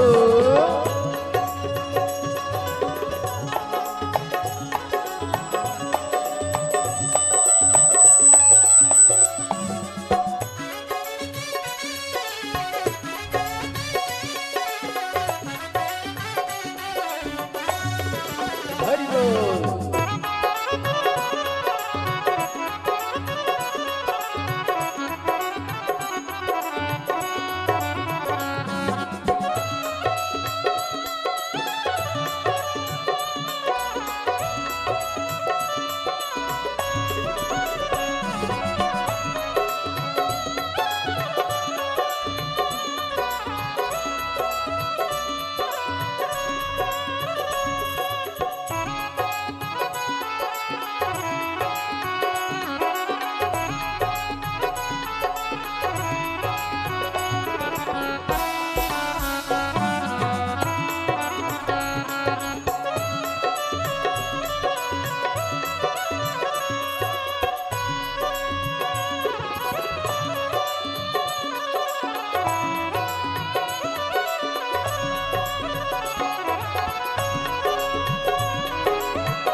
मुक्ति है। सुना है हमने ओ बोले तेरी काशी में मुक्ति है। सुना है हमने ओ भोले तेरी काशी में मुक्ति है।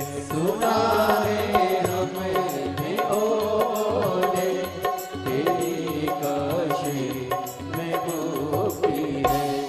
उसी मोक्ति को पाने को मैं काशी नगरी आई हूँ। उसी मोती को पाने को मैं काशी नगरी आई हूँ। मेरे भोले ओ बम भोले मैं काशी नगरी आई हूँ। मेरे बोले ओ बम बोले मैं काशी नगरी आई हूँ। मैं काशी नगरी आई हूँ। मैं काशी नगरी आई हूँ। मैं काशी नगरी आई हूँ। मैं काशी नगरी आई हूँ। मेरे भोले ओ बम भोले मैं काशी नगरी आई हूँ। मेरे भोले ओ बम भोले मैं काशी नगरी आई। बड़े भाव से दोनों हाथों से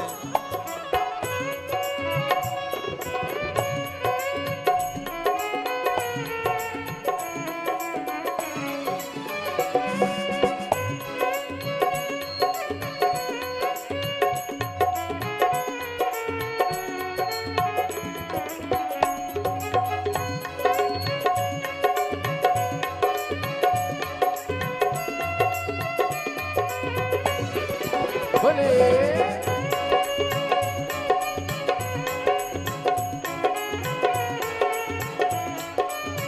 शंभो।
शंभो।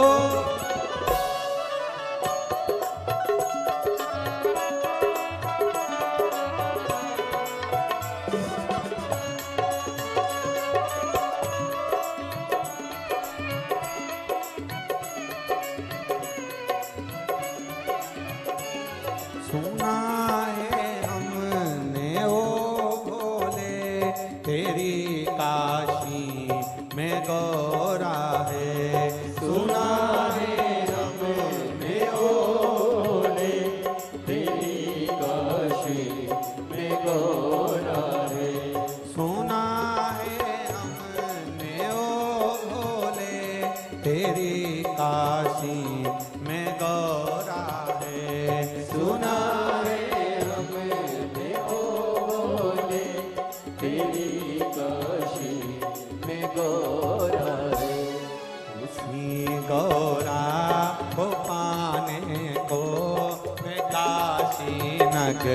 भी आई हूँ। उसी गौरा को पाने को मैं काशी नगरी आई हूँ। मेरे भोले हो बम भोले, मैं काशी नगरी आई हूँ।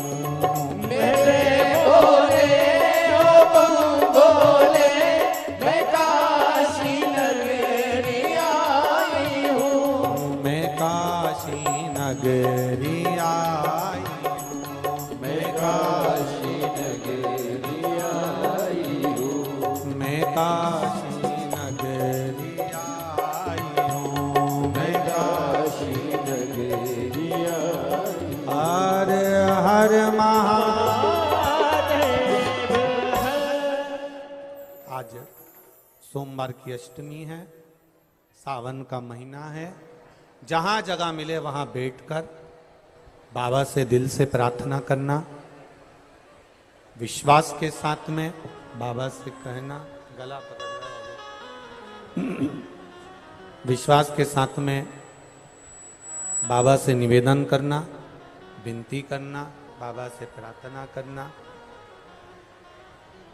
जिस कामना से आप लोग आए हैं, भगवान शिव की कथा को श्रवण करने के लिए बाबा से दिल के साथ कहिएगा, निवेदन करिएगा, भाव से विनती करिएगा।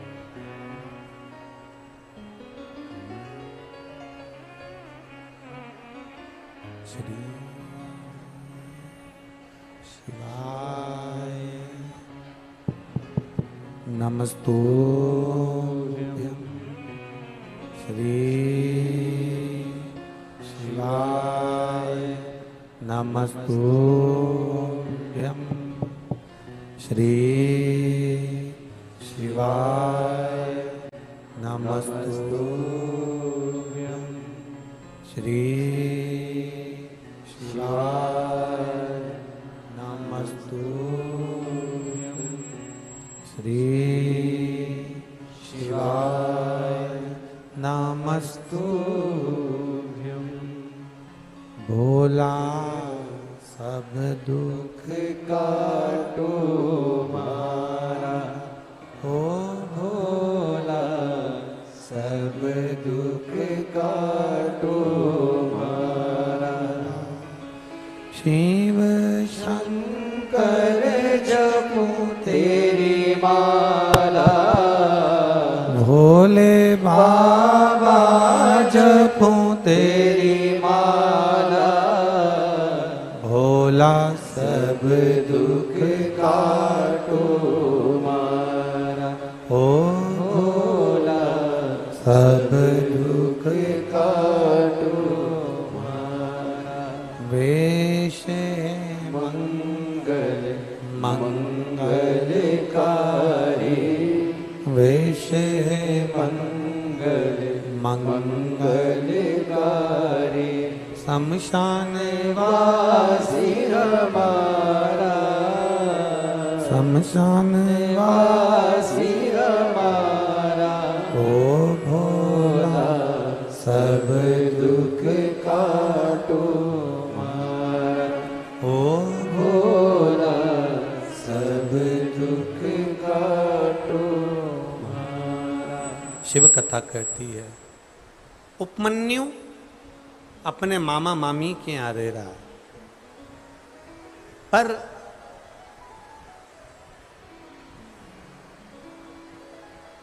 देखिए पानी बहुत तेज है। जहाँ आप लोगों को जगह मिल जाए ऐसी जगह पर जाकर आप लोग खड़े हो जाएं। बहुत तेज जलवृष्टि है, गीले ना हो।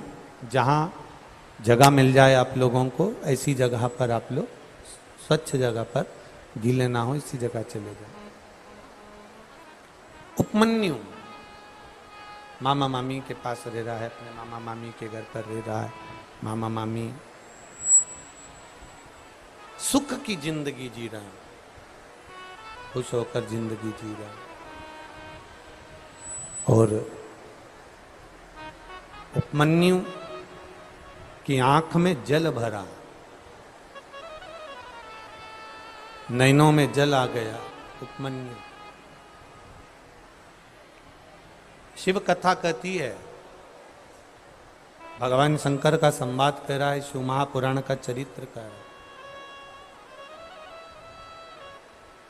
एक बात अपने भीतर उतार कर रखना, यदि पड़ोसी के बच्चे भी आपके बच्चे के साथ खेल रहे हैं, पड़ोसी के बच्चे भी आपके बच्चों के साथ रह रहे हैं, और आप अपने बच्चों को कुछ दे रहे हैं, तो पड़ोसी के बच्चे को भी जो अपने बच्चों को दे रहे हो वैसा कि वैसा ही पड़ोसी के बच्चे को भी देने का प्रयास करिए, वैसा कि वैसा ही उनको भी देने का प्रयास करिए। अब उपमन्यु को एक दिन उपमन्यु ने अपने मामा जी से कहा, मामा जी मुझे बहुत आप कृपा करो और मामा मुझे थोड़ा सा दूध दे दीजिए पीने के लिए, मात्र थोड़ा सा दूध दे दीजिए जिससे मैं पी लूं, थोड़ा सा।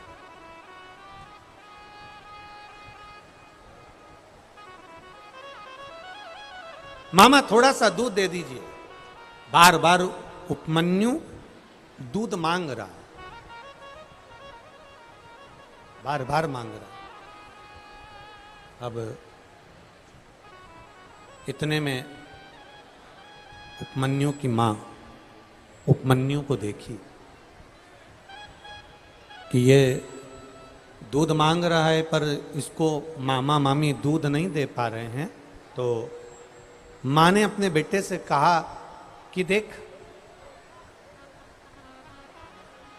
संसार के लोगों से अगर आस लगा कर बैठेगा ना, छोटा सा उपमन्यु, मात्र 5 वर्ष की उसकी आयु है, और 5 वर्ष के बालक को अगर शास्त्र कहता है हम हमारे घर के बच्चों को जैसा ज्ञान देते हैं वैसा ज्ञान वो बच्चा ग्रहण जरूर करता है। फिर निवेदन है, जिस गांव में पानी की कमी होती है वहां की फसल बिगड़ जाती है, और जिस घर में संस्कारों की कमी होती है वहां की नस्ल बिगड़ जाती है। शिव कथा कह रही है, शिव महापुराण का संवाद कर रहा है, शंकर भगवान की कथा कर रही है। उपमन्यु अपने मामा मामी से दूध मांग रहा है, अपने मामा मामी से दूध मांगने का प्रयास कर रहा है, और माँ उसको समझा रही है। माँ कह रही है कि तुम संसार के लोगों से अगर आस लगा कर रखोगे, संसार के लोगों से अगर आस लगाओगे, संसार के लोगों से आस जोड़कर चलोगे तो जिंदगी भर रोना पड़ सकता है।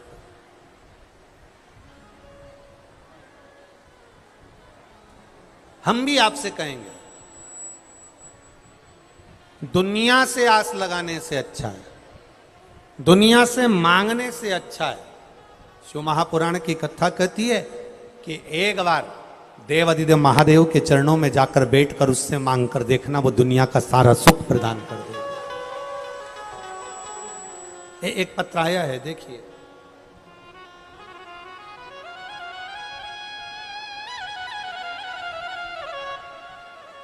मुन्नी वैष्णव, पत्नी अशोक कुमार वैष्णव, गांव निम्बी, जोधावट की तट, जोधावट,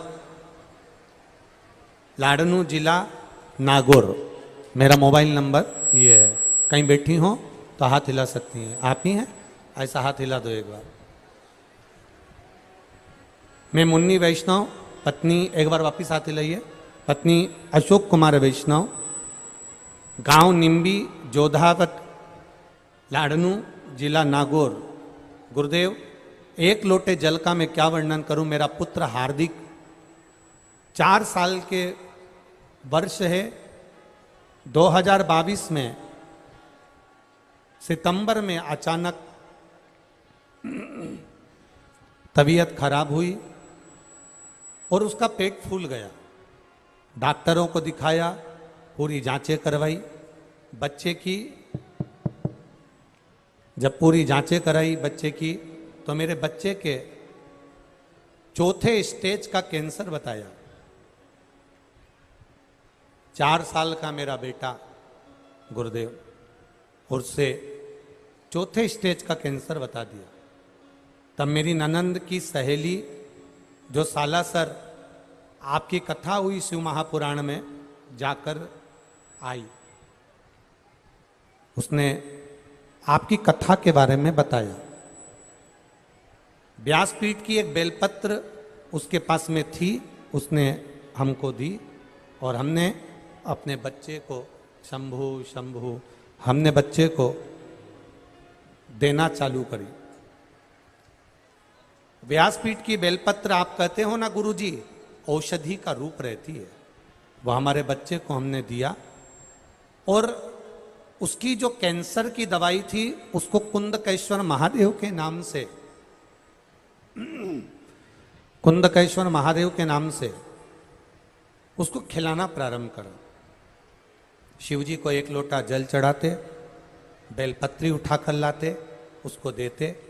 महादेव की कृपा का मैं क्या वर्णन करूं गुरुदेव। दिसंबर 2022 में जब हमने वापिस सितंबर की जो जांच थी, जो चौथे स्टेज का कैंसर था, दिसंबर 2022 में बच्चे की फिर जांच करवाई तो बाबा की कृपा से बच्चे का कैंसर नॉर्मल आया और रिपोर्ट पूरी नॉर्मल आई। बच्चा है के साथ में, लिया उसको, लिया लिया।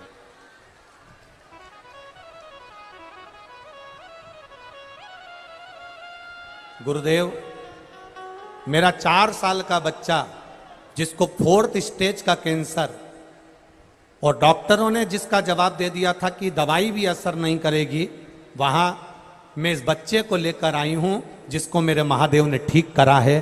4 साल का बच्चा और चौथे स्टेज का कैंसर मेरे बाबा ने ठीक करा। ये शिव तत्व।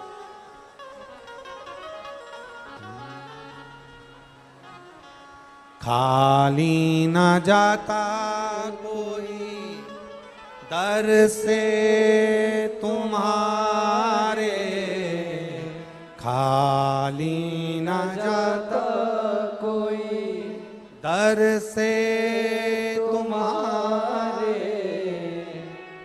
मैं भी खड़ा हूँ नन्ही बाहें पसारे, अपने हृदय से लगा लो लगा लो, गिरा जा रहा हूँ उठा लो उठा लो, भोले अपने दर से अब तो न टालो, गिरी जा रही हो उठा लो उठा लो। मेरा 4 साल का लड़का जिसको चौथे स्टेज का कैंसर हुआ और मेरे बाबा ने इसको बचा लिया, मैं बाबा को यहाँ प्रणाम करने, प्रणाम बाबा को प्रणाम करो, सिर झुका कर जाओ।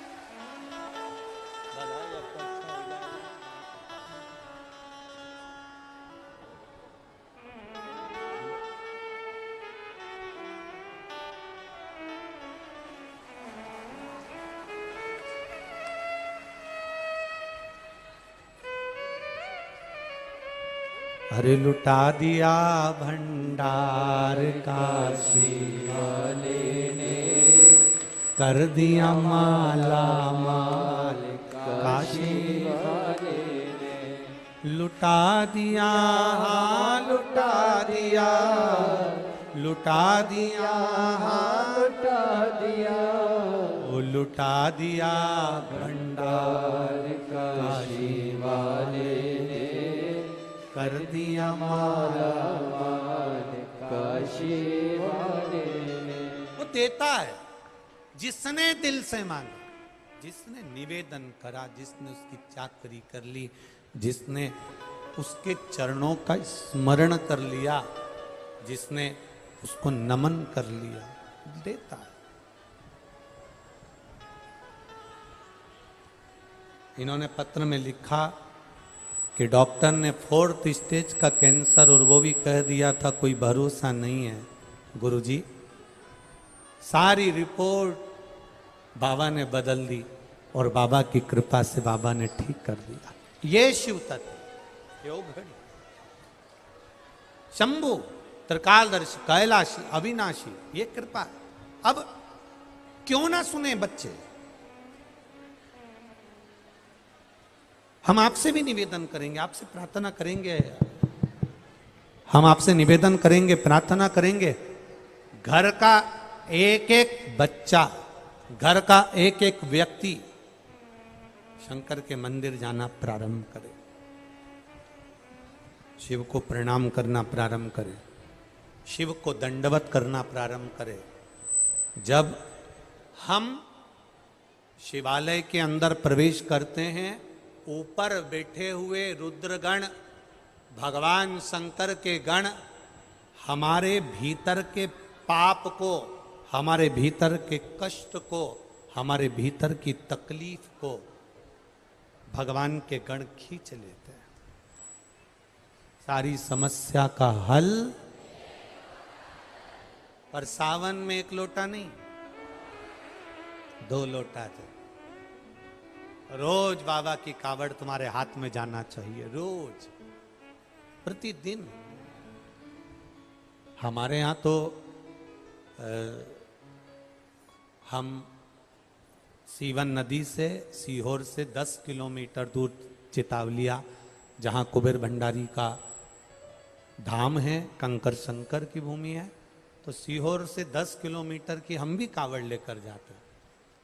और जो पहले कावड़ भर दी है, जिन्होंने बाबा की कावड़ जिन्होंने भरी है अगले साल, उनसे एक बार पूछना कि बाबा ने तुम्हारी झोली भरी कि नहीं भरी, खाली तो नहीं रख दी ना। ये कावड़ का महत्व है। इसलिए इस वर्ष की जो कावड़ है वो हमने सीहोर की 16 अगस्त को रखी। 16 अगस्त मतलब सावन का महीना भी चलेगा और अधिक मास की अमावस्या भी रहेगी। तो अधिक मास और सावन का ऐसा मिलन हो जाए जिससे व्यक्ति की जिंदगी कभी खाली ना रहे और बाबा भंडार भर कर भेजे, उसके जीवन में खुशियां देकर। ऐसी तिथि ली। अब लोगों ने कहा गुरुजी आपने रविवार नहीं लिया, रविवार को लोग फ्री रहते हैं, ज्यादा लोग आ जाते हैं। हमने कहा रविवार नहीं देखते, बाबा के यहाँ यह देखा जाता है कि बाबा की आनंद की राशि कितना फल दे सकती। हम बाबा के पास जाएं तो ये हम दिन तिथि पल क्या देखें, हम तो ये देखें कि बाबा हमारी कब सुन ले। उपमन्यु ने 5 वर्ष का बैठा है, उपमन्यु 5 वर्ष रो रहा है, मुझे 1 गिलास दूध चाहिए। उपमन्यु रो रहा है, 1 गिलास मुझे दूध चाहिए, मुझे भूख लगी है। मां क्या मुझे दूध नहीं मिलेगा? रो रहा है। प्रेशर खोलो, प्रेशर। उपमन्यु रो रहा है, क्या मां मुझे 1 गिलास दूध नहीं मिलेगा? बस ठीक है, आप मुझे 1 गिलास दूध दे दो।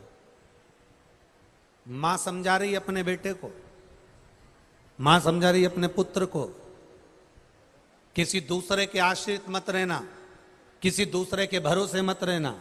अगर आश्रित रहना, भरोसा रखना, तो मेरे बाबा का भरोसा रखना।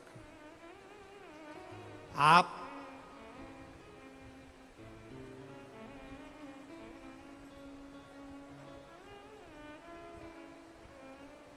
उसके भरोसे रहिए। उपमन्यु ने कहा क्या भगवान क्या मेरे को 1 गिलास दूध दे देता है? फिर निवेदन है, देवता देंगे तो पल्ला झाड़ कर देंगे, और महादेव देता है तो छप्पर फाड़ कर देता है। क्या भगवान मुझको 1 गिलास दूध दे देंगे? क्यों नहीं? आप आराधना करिए, उस शिव की आराधना।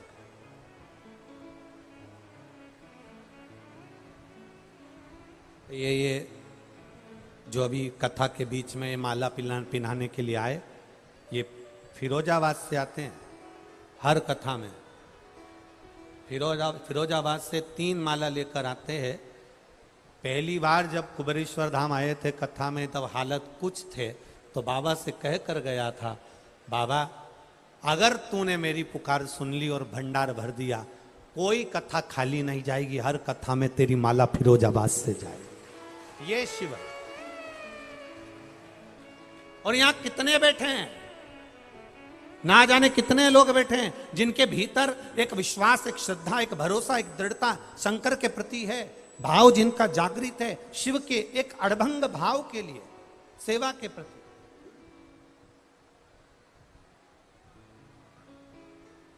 शिव कथा कह रही है, शिव महापुराण कह रही है, शंकर भगवान का संवाद कह रहा है। अब मां, क्या भगवान मुझको 1 गिलास दूध दे देंगे? मां के क्यों ना देंगे? कर भरोसा, किसका आराधना करूं? मां ने कहा तेरा मन पड़े उसकी आराधना कर, तेरा मन जिससे कर जाए, तेरा मन जिसमें लग जाए तो उसकी आराधना कर। और उपमन्यु ने भगवान शिव की आराधना करना प्रारंभ करी। शंकर जी के मंदिर में जाता, शिवालय में जाता, झाड़ू लगाता, पोछा लगाता, द्वार संवारता, पत्तियां लाकर भगवान का श्रृंगार कर देता। हम फिर निवेदन करेंगे, जरूरी नहीं कि बेलपत्र होगी तो शिव का श्रृंगार होगा, जरूरी नहीं कि धतूरा होगा तो शिव का श्रृंगार होगा, जरूरी नहीं कि शमी पत्र होगा तो शिव का श्रृंगार होगा। शिव महापुराण की कथा तो यहां तक कहती है, मंदिर जाते समय वहीं पर जो फूल पत्ती रखे हों शिव जी पे चढ़े हुए, उसी को बाबा का सुंदर श्रृंगार कर सकते हो। नहीं हो तो जाते जाते 5 वृक्ष की, कोई भी 5 वृक्ष की पत्तियों से भी बाबा का श्रृंगार करोगे तो बाबा स्वीकार कर लेगा। कोई भी वृक्ष की पत्ती,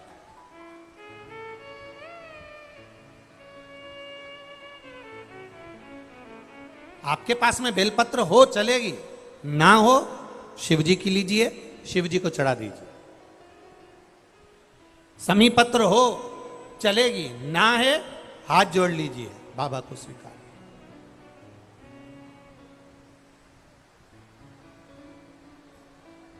भीतर से शिव को प्रकट करिए, अपने भीतर एक आनंद का जो शिव है, हमारे भीतर एक आनंदेश्वर महादेव जो विराज रहे हैं, हमारे भीतर एक शंकर का एक स्वरूप आनंद कंद परमात्मा का एक भाव आनंदेश्वर महादेव जो विराज रहे हैं, उस आनंद से हम परमात्मा को प्रकट करें। शिव कथा कह रही है, भगवान शंकर का संवाद कर रहा है, शिव महापुराण कर रही है। उपमन्यु ने भगवान शिव की आराधना करना प्रारंभ करी। 5 वर्ष की अवस्था थी उपमन्यु की और शंकर की आराधना में लग गया। ऐसी आराधना भोलेनाथ जी की करी कि भोलेनाथ खुद इंद्र का रूप लेकर उपमन्यु के पास आ गए। सुरेश्वर रूप, इंद्र का रूप लेकर।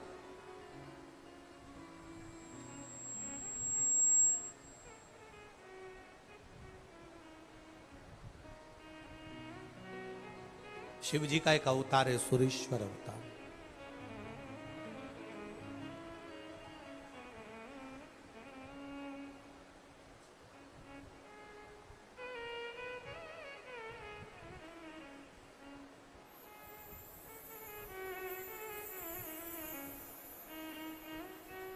और जब शिव का एक अवतार, सुरेश्वर अवतार जब रूप धारण करा, सुरेश्वर रूप जब शिव जी धारण करे, तब इंद्र का रूप धारण कर कर भगवान शंकर ने उपमन्यु से जाकर कहा, उपमन्यु से जाकर बोले, ए उपमन्यु,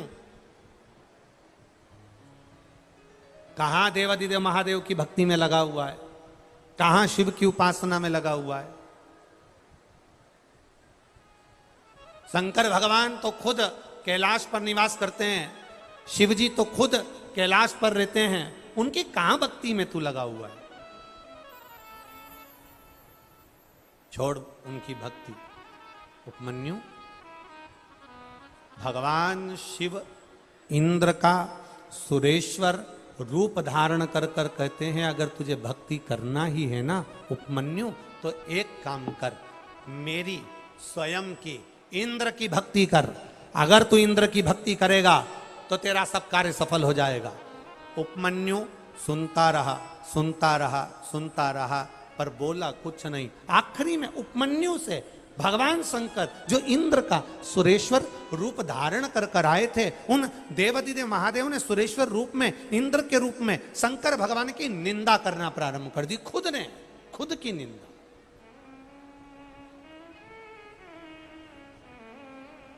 स्वयं की निंदा।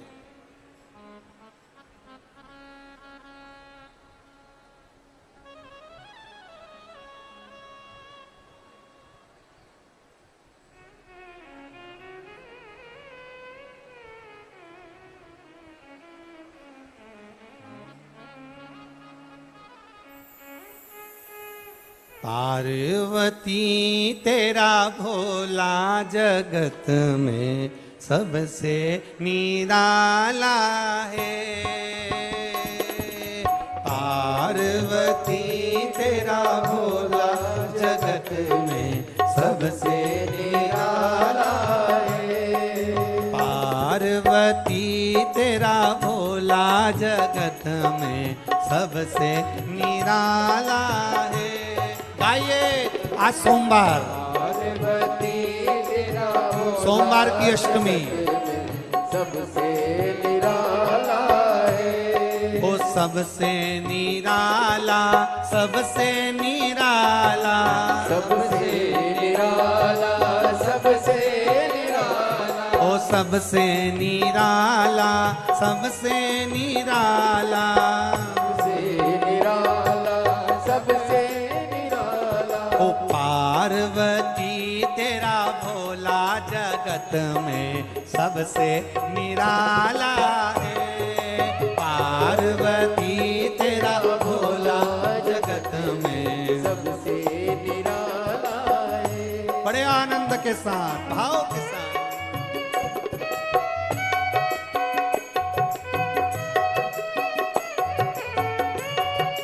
बोले शंभू।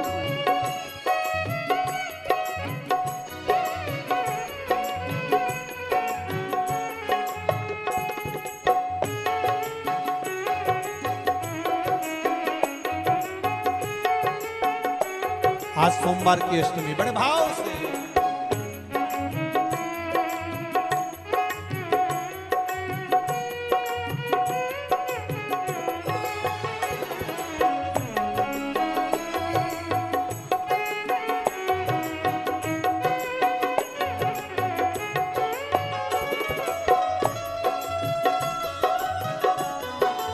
छाते वालों बड़े प्रेम से जय हो।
शंभो।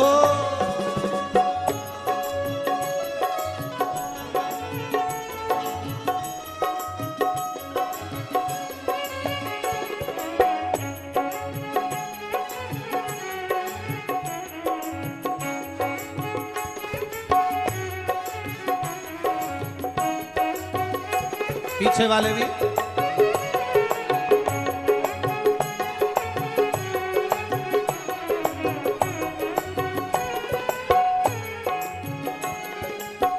शीश भोले के गंगा विराजे, शीश भोले के गंगा विराजे, ओ शीश भोले के गंगा विराजे, शीश भोले के गंगा विराजे, जटा में गंगा की धार, धार में जगत समाया है।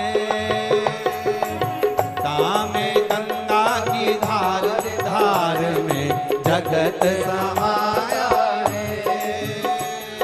पार्वती तेरा भोला जगत में सबसे निराला है। ओ पार्वती तेरा सबसे निराला है, सबसे निराला, सबसे निराला, सबसे निराला, सबसे निराला, ओ सबसे निराला, सबसे निराला, सबसे निराला, सबसे निराला, ओ पार्वती तेरा भोला जगत में सबसे निराला है। पार्वती तेरा भोला जगत में सबसे निराला है। जय हो।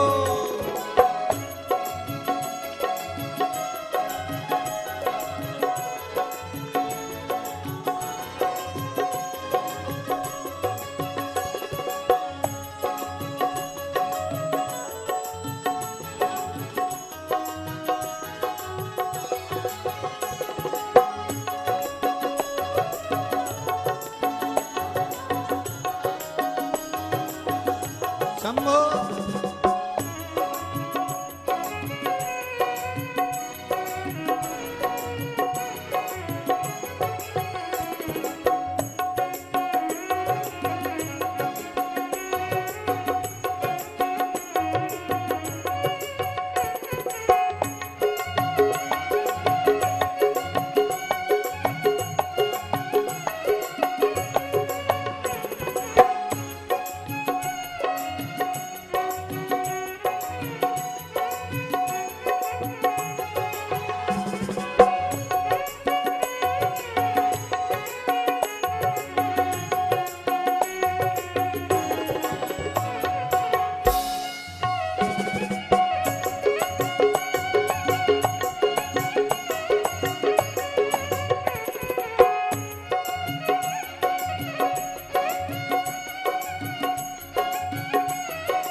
गले भोले के सर्पों की माला, गले भोले के सर्पों की माला, ओ गले भोले के सर्पों की माला, गले भोले के सर्पों की माला, ओ माथे पे चंदा तिलक जगत में